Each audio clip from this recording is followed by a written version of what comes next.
Hello, everyone. Welcome to another exciting episode of Talking Initiative, where we talk about initiative.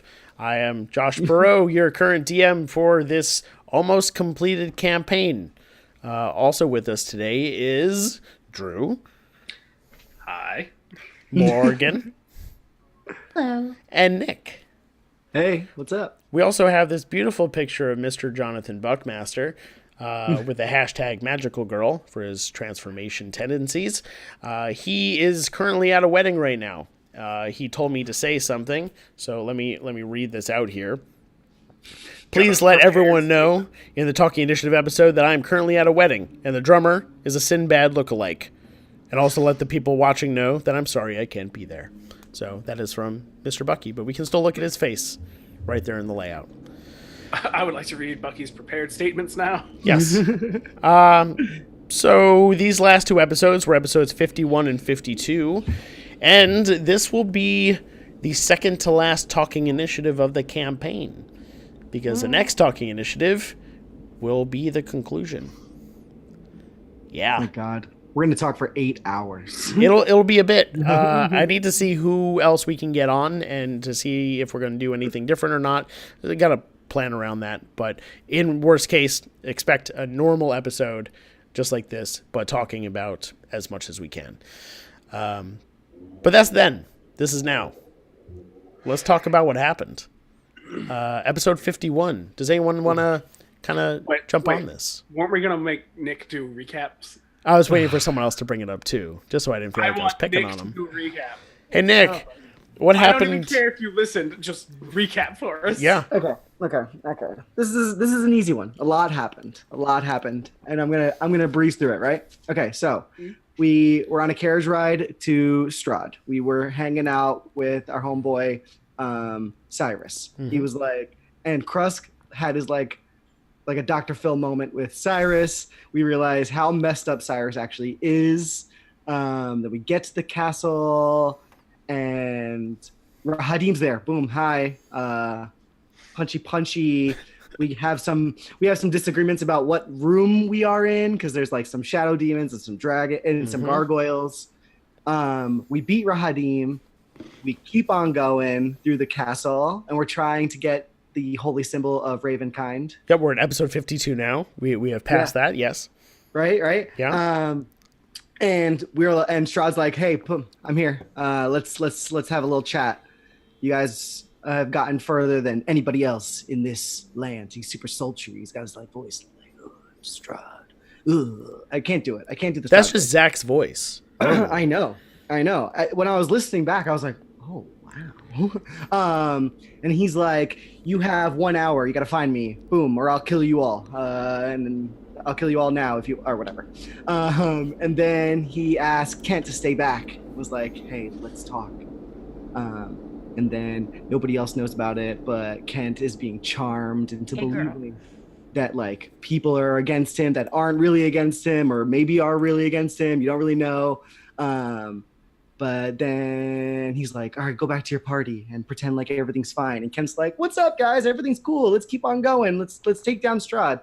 And we disarm some traps. We go swimming.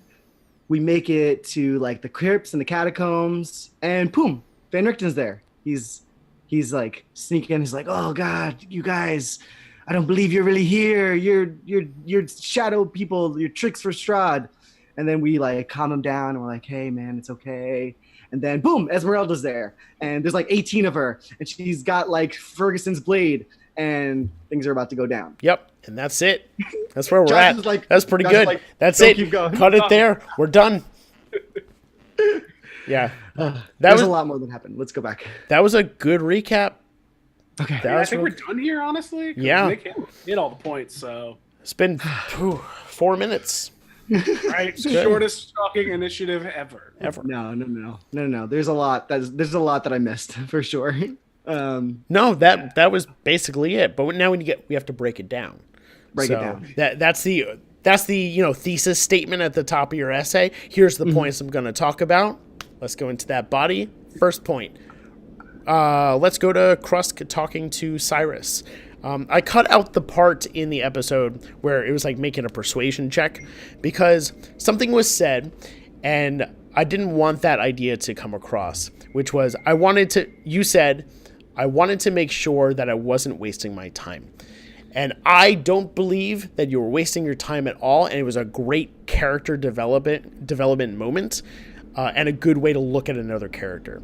I don't want that to come off as if I was like being super rude. I just meant like, sometimes there's characters that you literally just, there's no way you can beat that like persuasion check. Mm-hmm. And considering how long I sat there, I really wanted to be like, don't tell me that was like a roll that just I have no way of passing. I found myself listening and being like, okay, let me pretend I'm Cyrus, I'm working for Strahd, and I would have been convinced that like I would have turned to Drew's side. So the fact that he was still so strong in his resolve to like stay, he loves his master. I was like, wow, this is intense. He has some type of control over him, or.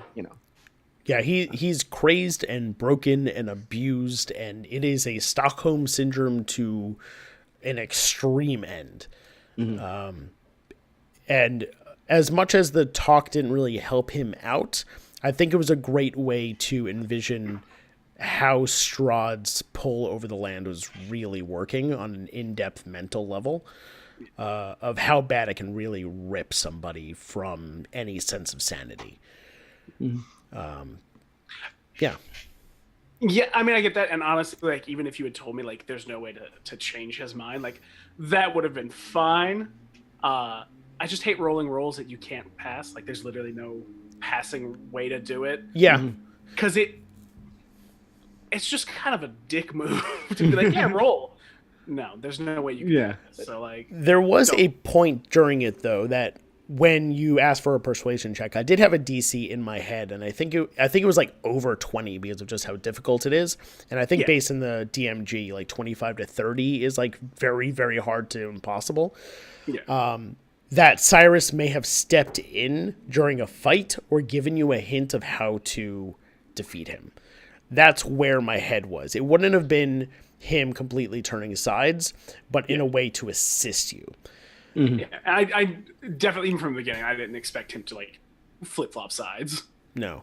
Like, I was kind of hoping he'd be like, yeah, I'll show you where you need to go in the castle kind of thing.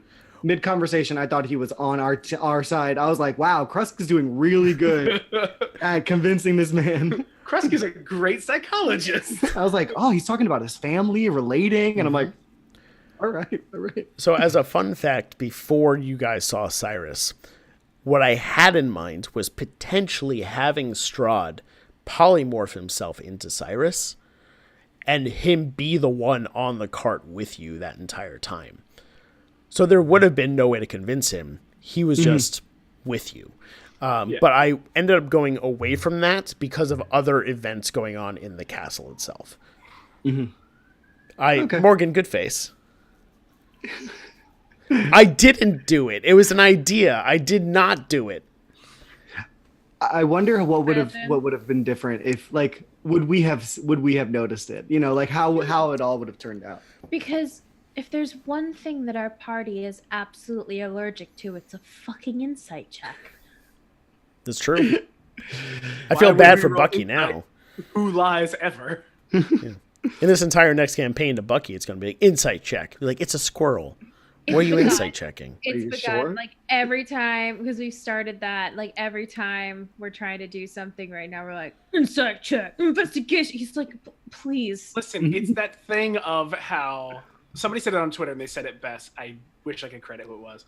But how every party has one mundane thing they've been burned by before. Yep. So the thing that they're always like checking for, like, how the thing is like a DM is describing something and they mention flavorfully, like, oh, the ground is covered in rocks. And then it's like, what are these rocks doing here? You spent 40 minutes of your life poking at them and trying to figure out what they are. They're just rocks. Go away.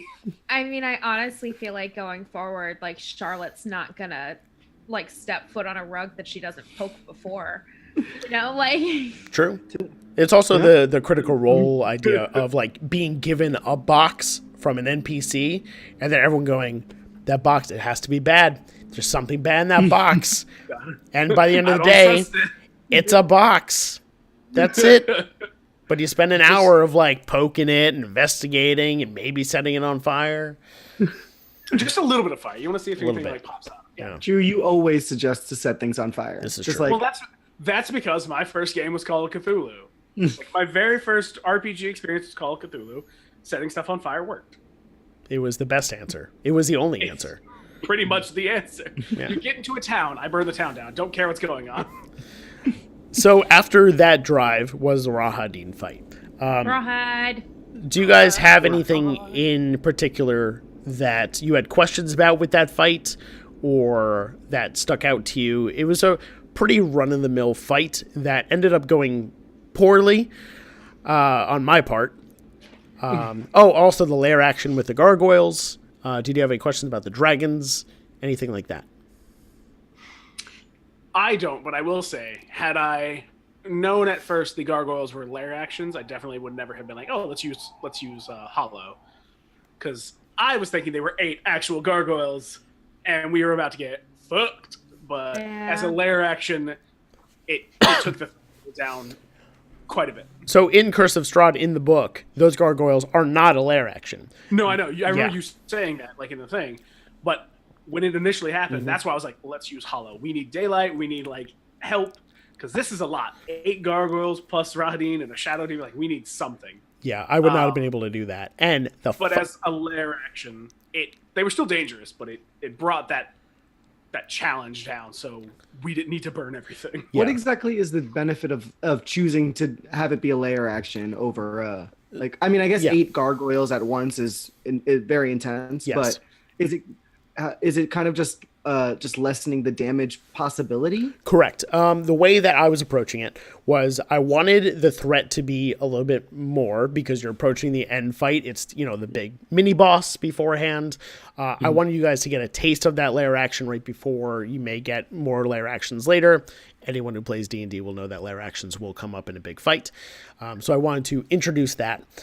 I also wanted to give a little bit more flavor to the fight of more going on than just a sword fight with somebody. The Shadow Demon was also not supposed to be there. The Shadow Demon is supposed to be in Rahadin's office. But I have the Shadow Demon follow Rahadin as well. That way to pull all of that room to another room, combine it, and make something new out of it. And also anyone else who plays the module will not go through that same fight in the same way because it just doesn't exist in the book. The fun bit is if anyone tried to run out of the room, back through the room with the 4 dragons, they would have been attacked by those 4 dragons in that room. Were the dragons gargoyles? Like, what were they? They were just kind of... Think of like how Lizalfos are in Breath of the Wild. Okay. They would just turn on and start, like, cascading fire. Gotcha. Yeah. Also... Nick, if it were no cowards in this bunch, though. Nope. If it were 8 gargoyles plus Rahadin plus a shadow demon, you know that joke how we made that Kent was going to die in 2 seconds anyway? Yep. It would have been Kent died in 2 seconds, followed by everybody else. Well, I feel like in this episode, I finally realized that Kent sometimes is more of a hindrance than a help, because he didn't really do much this fight except the killing blow. Kent is one of those characters. He's not a frontline person. He's I need to stand somewhere where I'm not going to immediately get attacked, but I can, at opportune moments, attack. And Rahadin used that as an advantage. Knowing that you're in the back with a gun, he is going to go right up into your face and start stabbing you. Just like popped right in front. Yep. So me, when I was doing that, I'm like, okay, this will work. I'll cause some disadvantage with darkness. Humans won't be able to see. That's you and that's Charlotte. So we'll have an advantage there from my point of view. Right. And also, there's that blast radius with Psychic.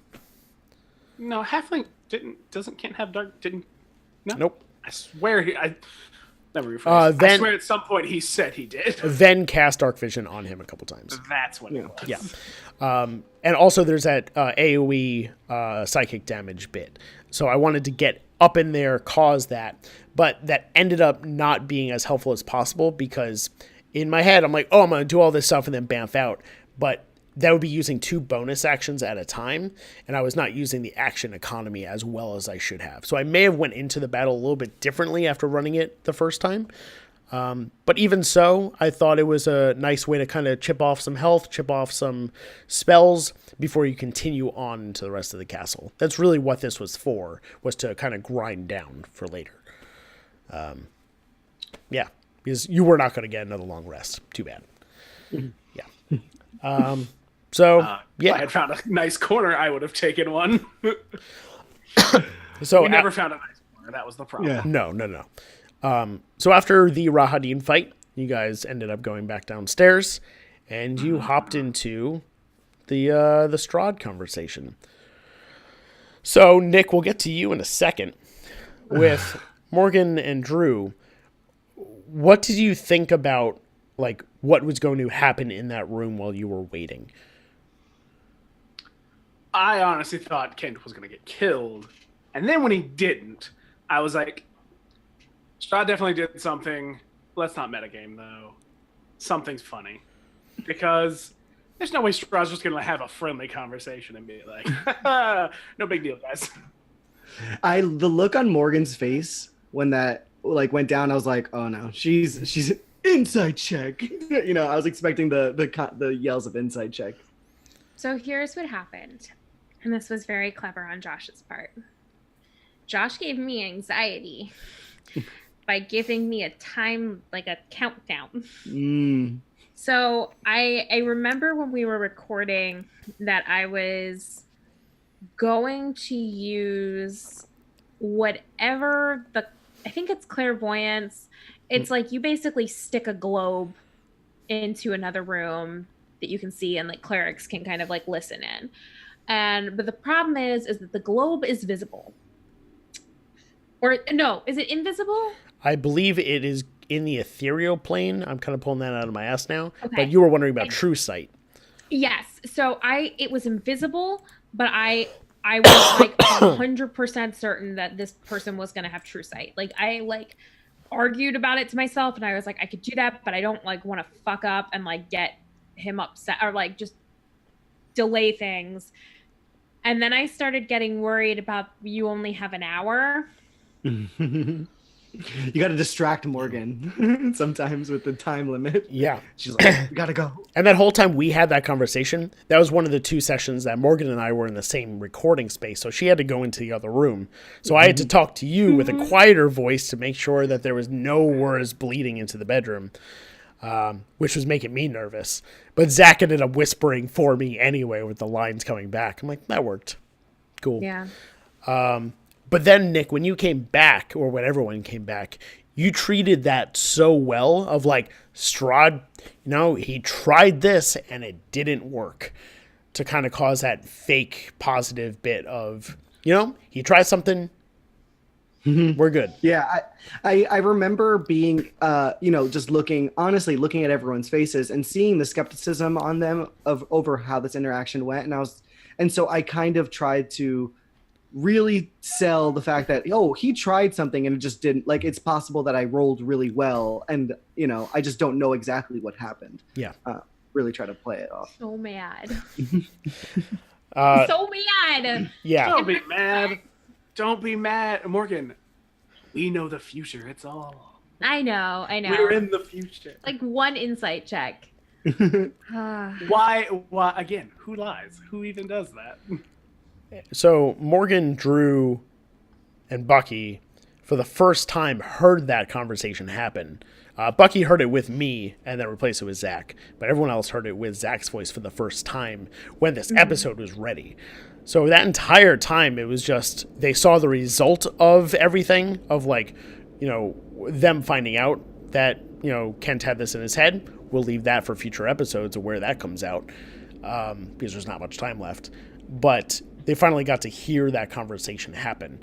What was your reactions to that? Did you hear something you weren't expecting?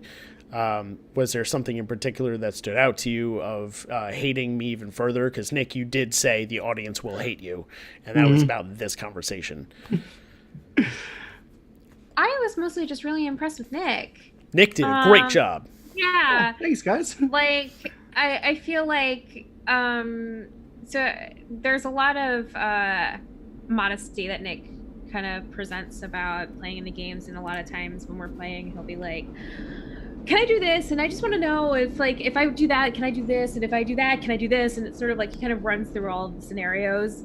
And it's like in a very sweet way. I feel like he's like trying not to make anything go badly. But I feel like in that moment, like you just ran with it. And just fully committed to it, and that was really awesome to like listen to, and just like there was no hesitation, and it was just like no, you're my buddy, you're my friend, there's no problem. Like that was really cool and also deeply frustrating to listen to. And that's when I started to be like, oh, man, just like if we had just one well-rolled insight check between 3 other people, it could have been fine. But it was I think it was something that was I think this was said on our Discord quite a lot, but it kind of changed the game a little bit. Yeah. And there's an extra anxiety that comes through there, and complicates the rest of the game. And I think it was a smart choice, even though it was like as a player, like fuck choice. Yeah.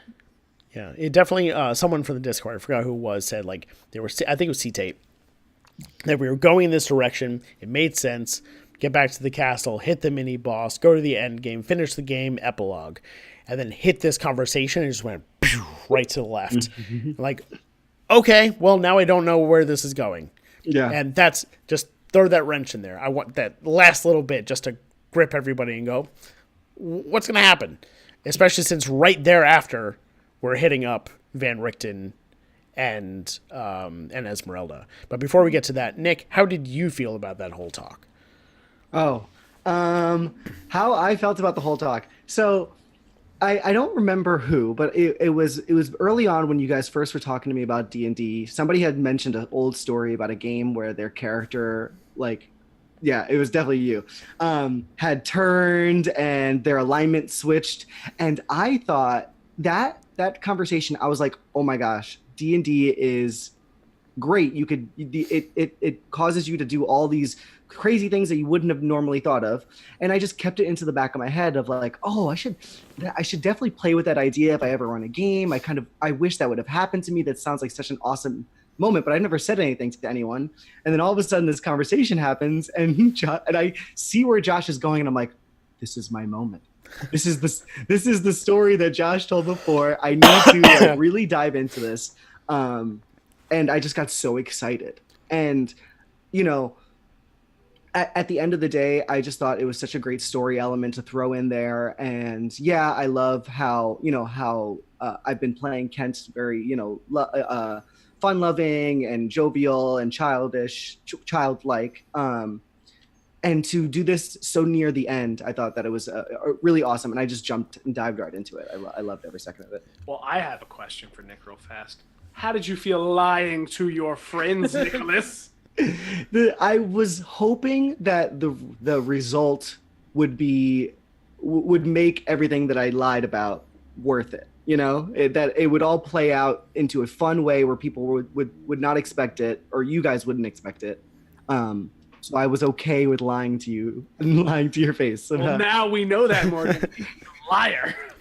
Only for the game. Outside of the game, I would never. If you would have asked me right after we stopped recording, I would have told you immediately. You know, like we took the headphones off. So we missed 2 insight checks. We missed real life and IRL. And 1 friendship one. My real life deception check is so low that I would have just like told you right away. Yeah.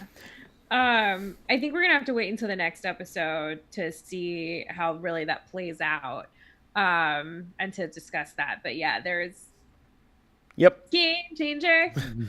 So with that, one thing I didn't really realize at the time, but I had an idea of where it would come out. So during our game, it was Nick and I who knew that conversation happened, and that was the thing just between us. And then everybody else who was there. Even Celeste and Sage, they took their headphones off too. Guests did not know either. So going into the next bits, just Nick and I were on the same page. But now we have a very awesome cool third element, which is the audience having this dramatic irony of seeing this conversation happen and seeing the rest of the party and being able to gauge that, like, they know the twist that's coming up. The twist isn't the thing that happens later. It happened already. They're just seeing where it hits. And that's a very cool dynamic you don't get to have very often. You have it like a little bit in like Critical Role with like Craven's Edge and Grog. Like that relationship with the sword, people weren't really sure what was going on.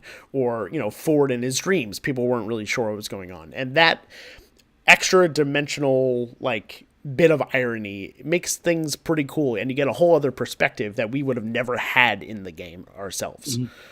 I like that a lot. Anxiety, anxiety me, anxiety for everybody in the room. So we have 5 minutes left to talk about the episodes. So let's go into the next bit, which is seeing Celeste and Sage. Celeste taking on her role as Van Richten again, and Sage taking on the new role of Esmeralda, which thankfully...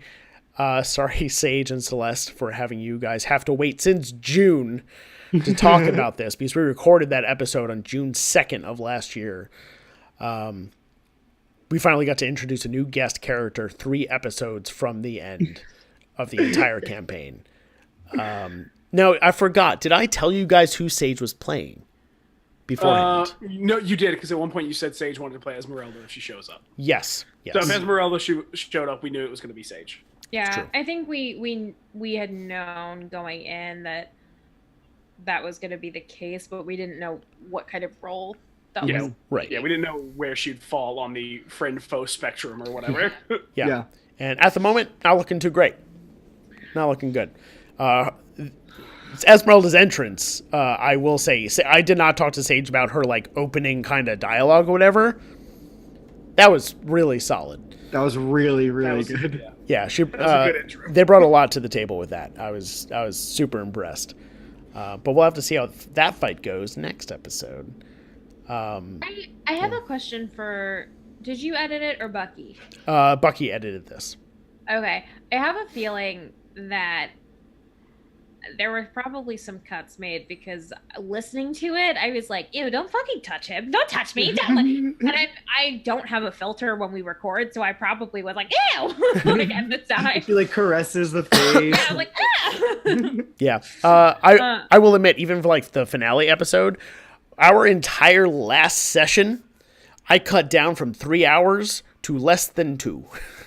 Because of just how much stuff I had to like rip out and pull away and stuff. So I'm sure Bucky did his fair share of cutting as well.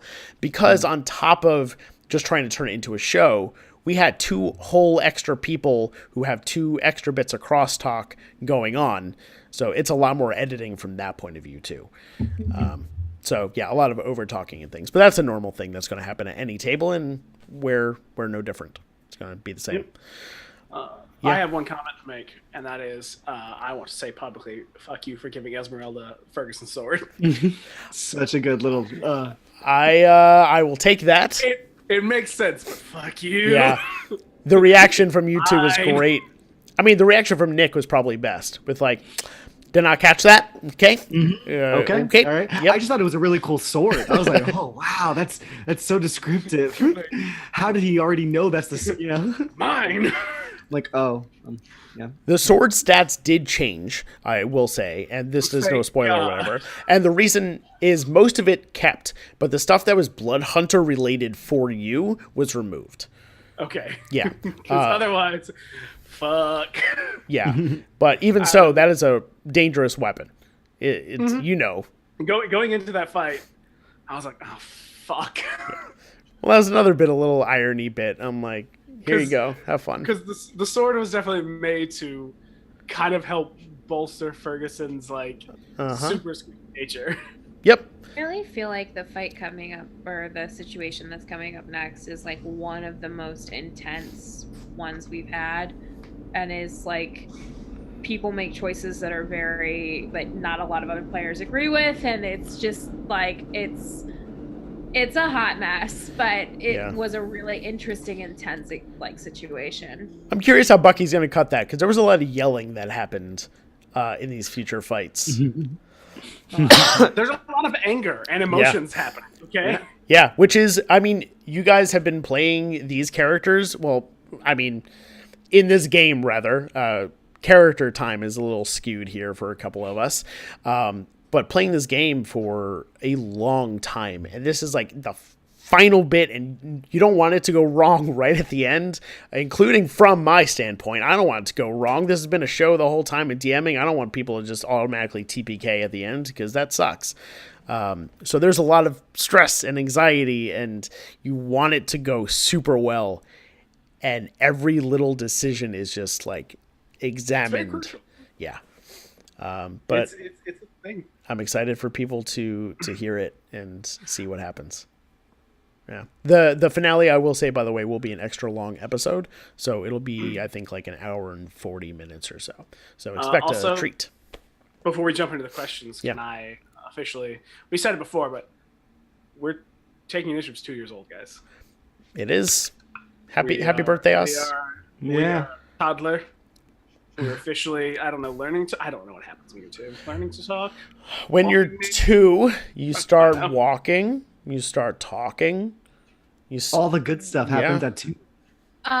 2 is when child safety locks become really important. Yep. So that's cutting all the bad stuff that I say. That's the safety lock. Nope. They lose a lot of that baby fat and start, waddling around like a penguin. Wait, can you imagine a child safety lock on a mimic? Don't go near that. Oh, yeah.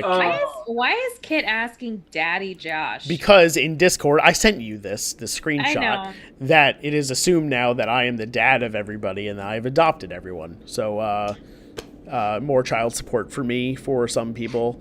So, but, I'll be here for you. Makes our relationship a little awkward. Well, especially since Kit also is like 1.5 feet taller than me too. So, yeah. So let's go into questions. This is going to be the Polish Ogre question hour. Last time was a lot of Kazel, but Polish has a lot of questions in because not a lot of other people put them in. Hasn't been Kazel for a little while.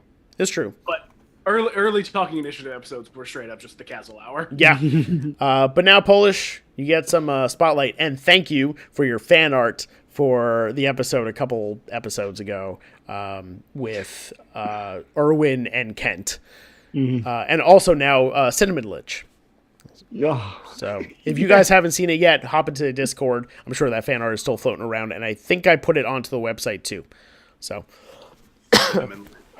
so first question. When someone picks a question, if you don't mind, I'm just going to grab another drink because I've been struggling with no voice lately.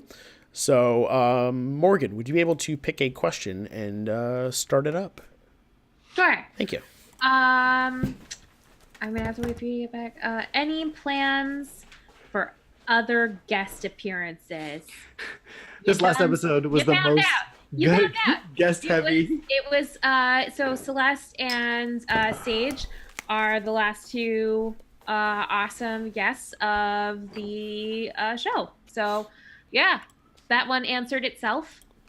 I was re-listening to the episode recently, and so I knew that Zach was going to be coming in to record Strahd's lines for the episode, but I forgot how quickly other things happen. So when Celeste first answers, when we go through into the group, I'm like, I literally was like, huh? What? So I took my headphones off and I was like, is she right next to me? I forgot that she was coming. And then Sage soon after that, I'm like, oh yeah, this is it. This is where things are picking up. We have a lot of people here. This is a lot of voices, which is great. It was half a year ago, but yeah, they sat there for an hour and a half or something like that before that happened. Just listening, enjoying the episode, enjoying us, and then angrily typing messages on Zoom. Yep. I texted Celeste as I was like QCing the episode. I'm like, I love when you're in our episodes. It's just so good. Yep. Her acting is always just so on point. And then Sage too. As soon as they came in, I was like, Sage, this is great. So good. I said to both the episodes early, I'm like, listen to how awesome you two are. Enjoy. Yeah. But yeah, no more guest appearances for this. Sorry, let me rephrase that. No more new guest appearances for this campaign. But in the future campaign and future stuff we do, I am sure there's going to be more guest appearances. We also have some other events coming up in the background to just keep your ears out for. We'll have more guests and more crossover stuff and more special things, especially with like our history of podcasts of and the Meanwhile series and things. We like to float around and play with other people. We're getting mad polyamorous here on Taking Initiative. It's good. We've just gotten bored with our own podcast, you know. Everybody love everybody, you know. Gotta go get some other podcast love. Polyamorous. It's good. Get out. That's it. Pod with a BOD. I'm reinstating the get out policy, Josh. Get out. I'm running the stream, so joke's on fine. you. Drew, your question, man. Oh, I am going to ask a question. Let's see. I should have thought of this. And Raph, I also enjoy the Meanwhile series too. To very quickly talk about that, Bucky will be running the next one. We are just trying to organize when that can happen based on scheduling. That's all. I'm going to ask this one from Rogue 2015 for two reasons. One, I want to know, and two, I'm going to call him out for being so rude and excluding me. Question for everyone except maybe Drew. What class have you not played yet or recently that you are interested in trying out? Do you have an immediate answer for calling Rogue out? Do I have an immediate answer? Yes, I really want to play a sorcerer. I have an idea for a sorcerer that I really want to play. Okay. But that's it. I have not yet played a rogue. So I would like to do that. Nick? I'm not quite sure. I feel like for some of our one shots, I always try to pick something very different. So, and also every time you guys you're like, hey, we're gonna do a new game, I like go through the entire list and all of them sound so great. I want to see Nick play either a rogue or a barbarian. I was thinking barbarian would be very interesting. But I played Biter. That's true. Okay. That's true. That is true. And I was thinking wizard, but then I played Felix. I'm pretty sure Felix was a wizard. Felix was a wizard. He broke his leg. Paladin. Yeah. Paladin. I'll read them out really quick. Paladin. That we have a fresh list. All right. Hit me with it. Yeah. Barbarian, Bard, Played. Cleric, Druid, Fighter, Monk, Paladin, Ranger, Rogue, Sorcerer, Warlock, and Wizard. I take it back. I want to see Nick Druid. I want to see a Druid Nick Druid. Yeah, that's it. That's my thing. That's all I want to see. Yeah. Oh my god, can I play Ragged Ass the Brown? Can I just play him? Only if you always Yeah. say his name is Ragged Ass. Is that not his name? Radagast. Is it not Ragged Ass? Sorry. Ragged Okay. Ass. When I read the book, I said Ragged Ass. All right. That's how I read it. Okay. I am Ragged Ass the Brown. Like, Ew. oh, okay then. Can you leave, please? This is why nobody talks I am a about you. great wizard. No, you are not. You need to go, please. I'm trying to think if there's something I haven't played yet. And Raftag. I love playing locks. I love them. Warlocks are a lot of fun. Yeah. Yeah. Ray Ray was a lock, and Kennedy was a lock, and I had a fucking blast with both of those. And Morgan Amberhall is a Monklock as well. As Cosmic Keyring, I think that's his name on the Discord. Yeah. Keyring. I couldn't remember if the Keyring was a lock.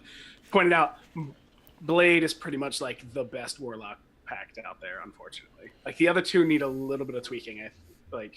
The Fae, I thought the Fae one because like so for Kennedy. No, those are your patrons. The patrons. Oh, okay. Bane, Blade, and the tome one. Yeah, the book one. Yeah, Blade I agree with Blade's you. like- Blade is the better one. Yeah. The other two need a little bit of tweaking. I think they'd feel a little more balanced versus Blade, but Blade just has some way more advantages, honestly. Goliath. If you have a big party, the tome one is a cool idea because you can be really, really helpful to everybody.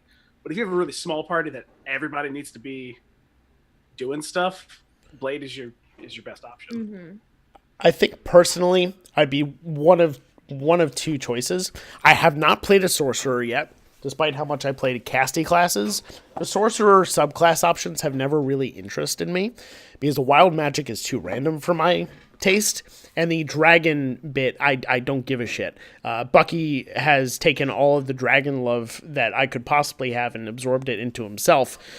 He stole your dragon love when you were 12 and would have discovered dragons. Yeah, Bucky went. we swapped beards and dragons. We were walking home the other day, and I said that anytime like Bucky has a dragon on him, it's like +1 to defense or something. Like he just gets extra stats. Yep. So sorcerer, I would like to try because I would love to try the meta magic stuff and see how that really works. But I would love to revisit a bard in a more natural, normal long-term game. Not from a musical point of view, but I did play the one who would insult people for inspiration.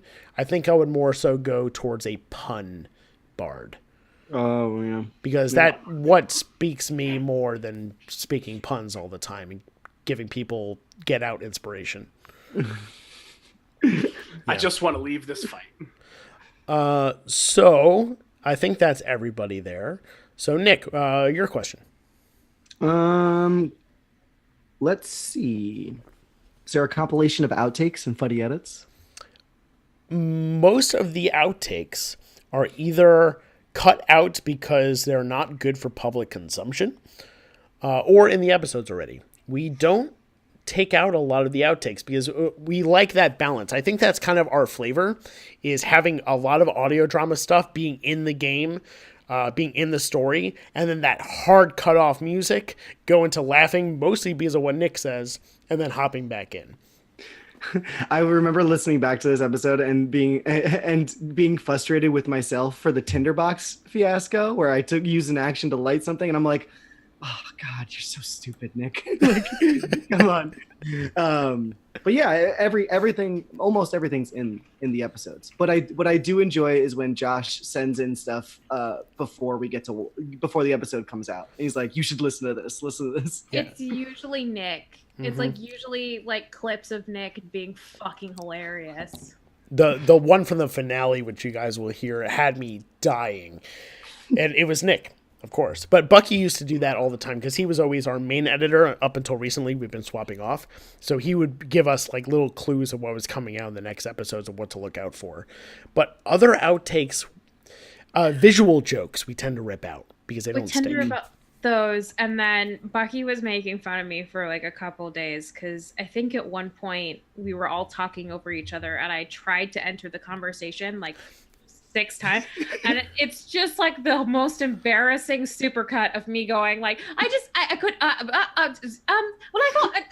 just like trying desperately to fucking say one thing, and it's like I start my sentence like 6 times. That's in the episode. Is it? Yep. Yeah, because I don't think you were trying to talk over somebody at the time. You were just trying to find the sentence to go to.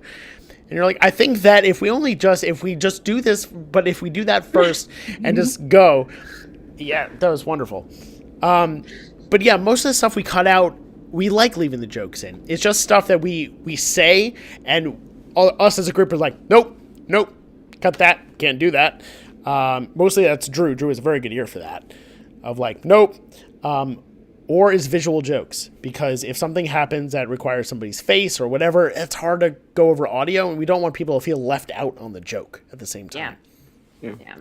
And also, the time is limited in the podcast, and you want to keep it going. You don't want to stop and go, I don't know what happened. Yeah. I'll pick a question this time.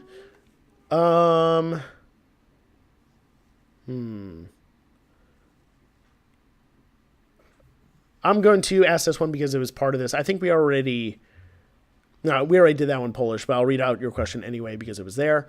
I'm more than impressed with the way Nick handles the Strahd-Kent interaction last episode. Me too. Without giving too much away, what was everyone's reaction when the planted suggestion was finally heard and known? I think we covered that already. There's not too much more to say about that. We'll have more to say next Talking Initiative. Yes.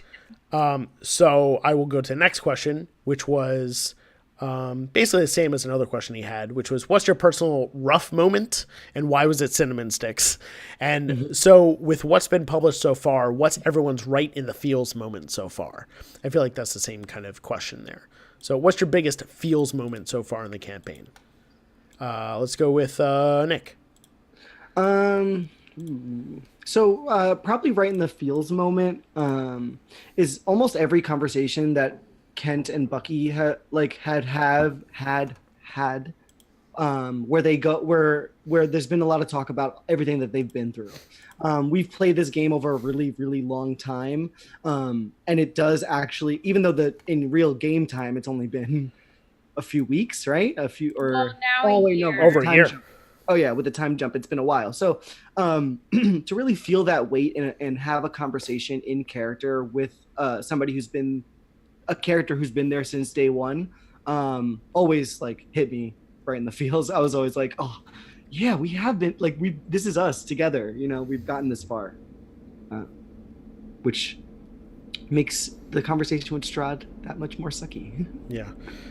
Speaking of like the year jump, someone in our Discord, they're not in the chat right now because they just finished episode 34 and is now listening to Talking Initiative of that episode.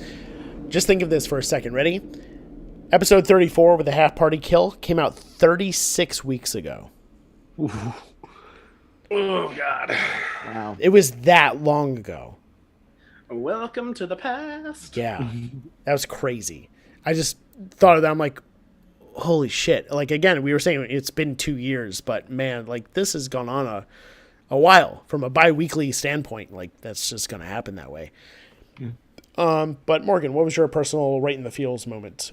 Even before you were on the campaign? Well, my character died, and that sucked. Yep. But I would say like the moment that I was like, can I separate these into two things? Because I feel like No. as a player, yes, you can. Of course you can. as a player, my feels moment was definitely Roz because I was upset and shocked and meh. You put a lot of work into Roz. I like missed Roz. I wanted to see where Roz went. But as a player, I would say for Charlotte, my feels moment hasn't happened yet.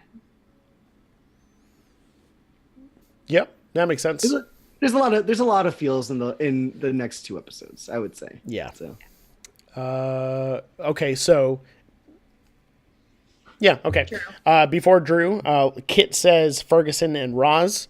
Sarah Senna says Callista's goodbye at the windmill. And also when the final countdown music played at the first time. Drew. Honestly, it's the Ferguson Roz death, not because Ferguson died, but Roz because I feel responsible for killing Morgan's first character. Wasn't your fault.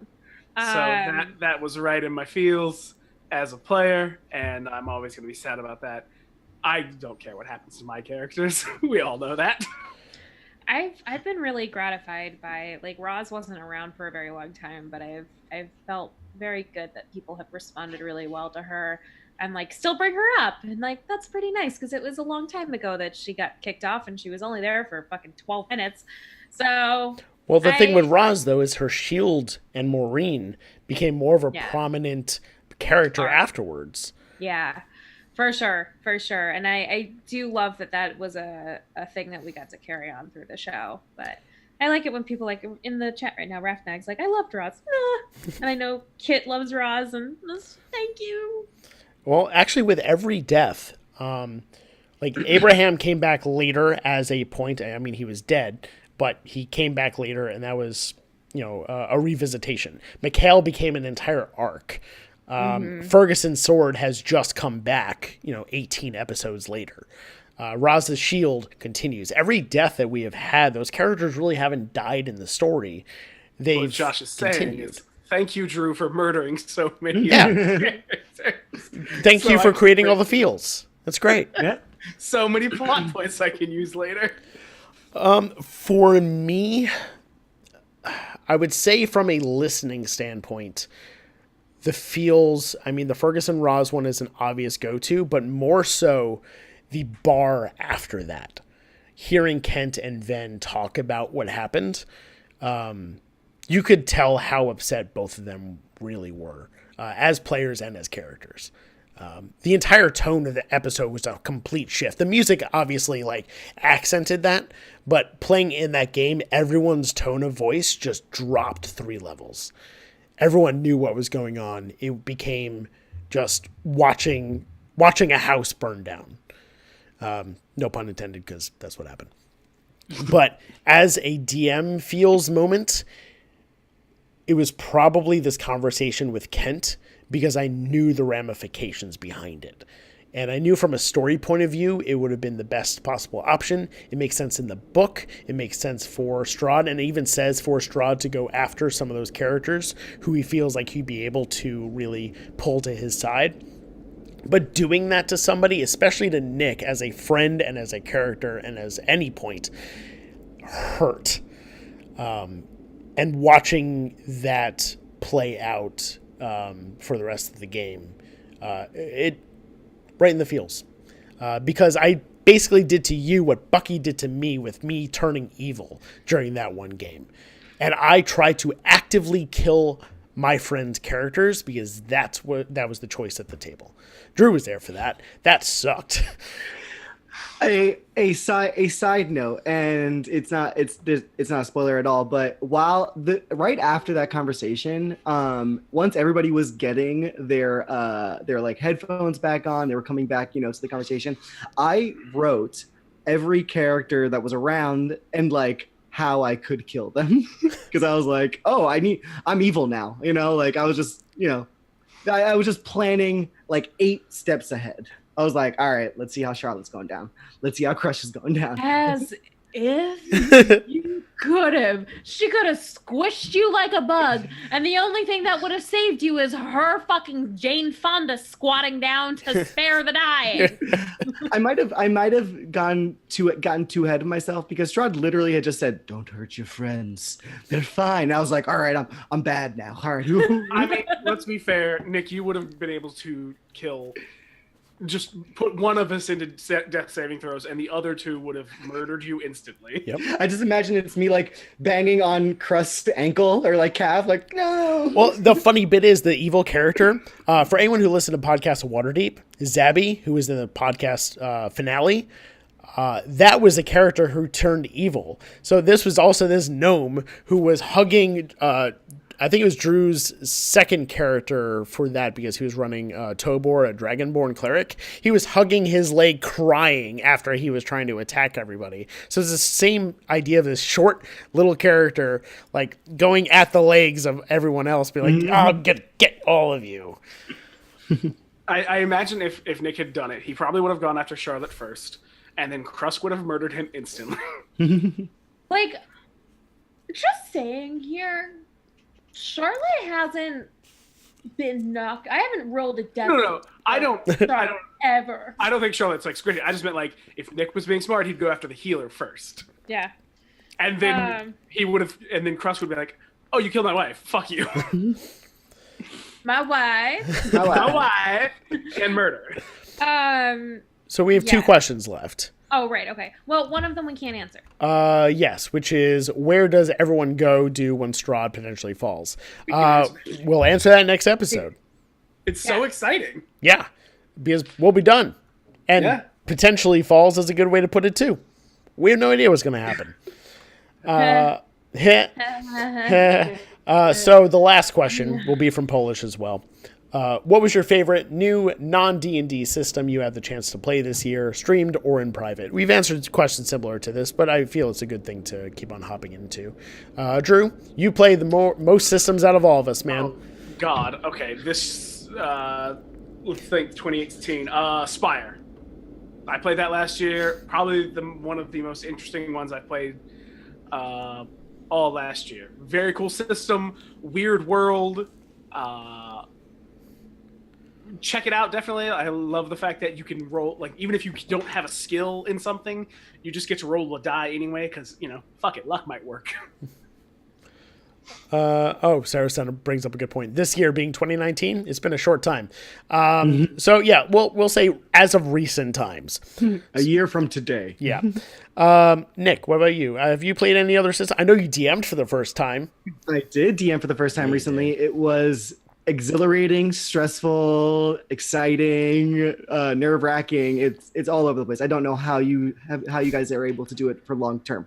But Blades in the Dark was probably one of the best new games I played in the past year.